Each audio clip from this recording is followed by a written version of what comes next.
शीश दिए जो गुरु मिले तो भी सस्ता जान के अंतर्गत अगला शीर्षक है शक्तिपात, आध्यात्मिक भी सांसारिक भी।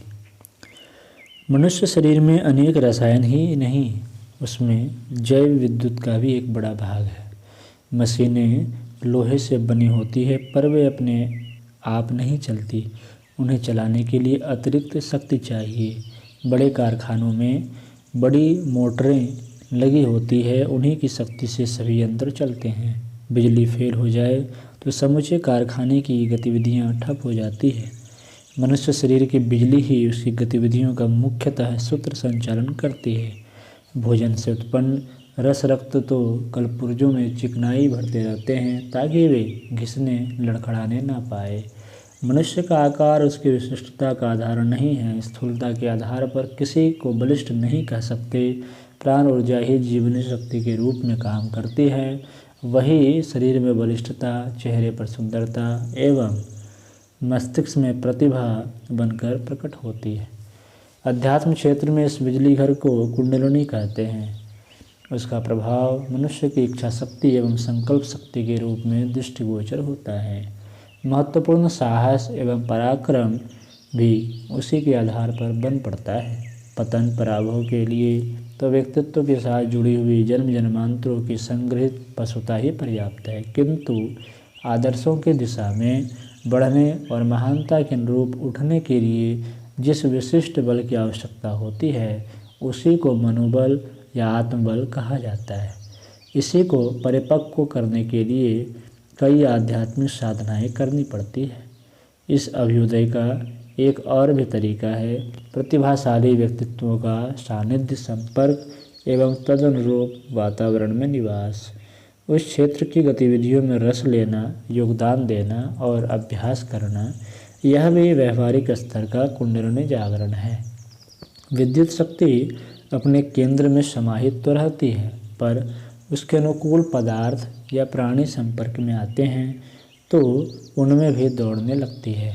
नल में बिजली का तार बांध दिया जाए या कहीं शॉर्ट सर्किट हो रहा हो तो उससे पानी तक में करंट आ जाता है और झटका मारता है।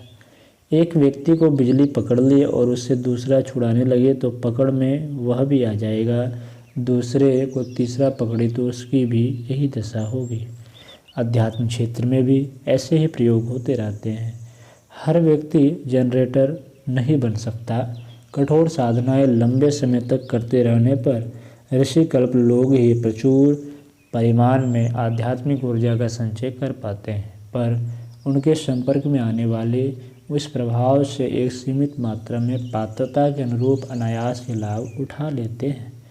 सत्संग और कुसंग की परिणति की हर कहीं चर्चा होती रहती है। कुसंग के फेर में पड़कर मनुष्य अपना चरित्र, यश और भविष्य गवा बैठते हैं, पर सत्संग का परिणाम वैसा ही होता है जैसे कि इत्र के कारखाने में काम करने वाले कर्मचारियों के कपड़े अनायास ही महकने लगते हैं। राजा के पीएम के चपरासी तक की शान और इज्जत होती है। प्रतिभावानों में इस प्राण ऊर्जा की अधिकता होती है। वे संपर्क में रहने वालों के व्यक्तित्व को अनायास से प्रभावित करते रहते हैं। जिस मिट्टी के ढेले पर सुगंधित फूल टूट कर गिरते रहते हैं वह ढेला भी सुगंधित हो जाता है। चंदन वृक्ष के निकट उगे हुए झाड़ झंखार भी सुगंधित होने लगते हैं। कोयले की खदान में काम करने वाले मजदूरों के कपड़े और हाथ पांव सभी काले हो जाते हैं। आत्मिक ऊर्जा का उपार्जन तो होता ही है, उसे योगी तपस्वी करते भी हैं। इस कमाई का लाभ उनके निकटवर्ती लोगों को भी मिलता रहता है। आम के बगीचे की रखवाली करने वाले मजदूरों को भी वे चखने के लिए मिलते रहते हैं। उपार्जन की तरह आग्रह का भी महत्व है। एक व्यक्ति धन कमाता है तो उसके कुटुंबी, संबंधी, सेवक, मित्र भी किसी न किसी प्रकार उसका लाभ उठाते हैं। तपस्वी अपने विश्वस्तों को अपने उपार्जन से लाभान्वित करते रहते हैं। रामकृष्ण परमहंस ने अपनी तप साधना विवेकानंद में भर दी थी। समर्थ गुरु रामदास और शिवाजी के बीच में ऐसा ही हस्तांतरण हुआ था। ऐसे और भी अनेक प्रमाण हैं। दैनिक जीवन में भी ऐसा ही होता है। पति पत्नी के बीच घनिष्ठता हो तो बलिष्ठ पक्ष की क्षमता दुर्बल पक्ष की ओर दौड़ने लगती है और उसका प्रतिफल भी असाधारण रूप में देखने को मिलता है। रानी लक्ष्मीबाई ने छोटी ही आयु में अपने पराक्रमी पति का सारा कौशल हस्तगत कर लिया था। पार्वती राजा हिमाचल की पुत्र थी, पर वे शिव के साथ विवाह जाने पर शक्ति रूप में परिणत हो गई। कस्तूरबा गांधी को भी अपने पति की विशिष्टता के कारण ही इतना मान गौरव मिला था। पार्वती को गणेश और कार्तिकेय जैसे देवपुत्र शिवजी के अनुग्रह से ही प्राप्त हुए। साधारण राजाओं की लड़कियां तो साधारण राजकुमारों को ही जन्म देती है।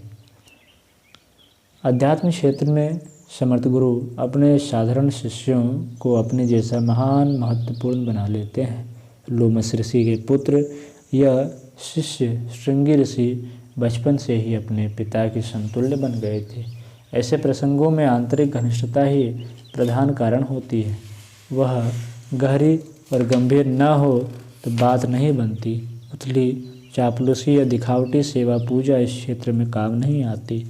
वास्तविकता और बनावट अनायास ही अपनी स्थिति स्पष्ट कर देती है। बनावट असफल ही रहती है। बहरूपीय कई तरह के मुखौटे और साधन धारण करके कुछ ही से कुछ बनते रहते हैं, पर उसकी असली हैसियत किसी से छिपी नहीं रहती। आध्यात्मिक ठोस यथार्थ है, उसमें गुरु शिष्य या मित्र की घनिष्ठता भी तभी आदान प्रदान का द्वार खोलती है जब वह वास्तविक हो। यहाँ सत्संग और कुसंग को ही एक प्रभावशाली तथ्य मान लेना चाहिए। मरते समय तो मनुष्य के साथ पाप पुण्य नहीं जाते हैं, पर अपने भौतिक उपार्जन को संपन्न लोग अपने कुटुंबियों और संबंधियों को भी दे जाते हैं। आध्यात्मिक उपार्जन का संस्कार पक्ष तो तपस्वियों के साथ ही चला जाता है, पर वे अपने सिद्धियों वाला पक्ष उन्हें दे जाते हैं जो उनके शरीर तक ही निकटता नहीं रखते, वरन श्रद्धा सद्भावना के आधार पर अंतराल की गहराई तक प्रवेश करके अपना स्थान बना लेते हैं। ऋषि बनने के लिए तो मनुष्य को अपना अंतरंग और बहिरंग जीवन तपोमय बनाना पड़ता है। चेतना के व्यामोह से छुड़ाकर परब्रह्म के साथ सहयोगी बनाना पड़ता है। स्वयं की साधना के बिना ऋषि तो नहीं बना जा सकता, पर उनके सानिध्य से महानता का लाभ मिल सकता है। यदि ऐसी आकांक्षा व पवित्रता अंदर विद्यमान है, ऐसी संपदा वे अनुग्रह पूर्वक पात्रों को देते भी जाते हैं।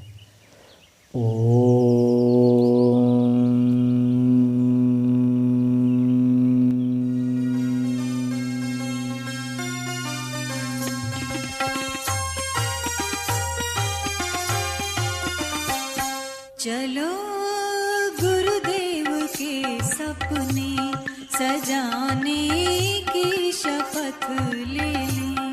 चलो गुरुदेव के सपने सजाने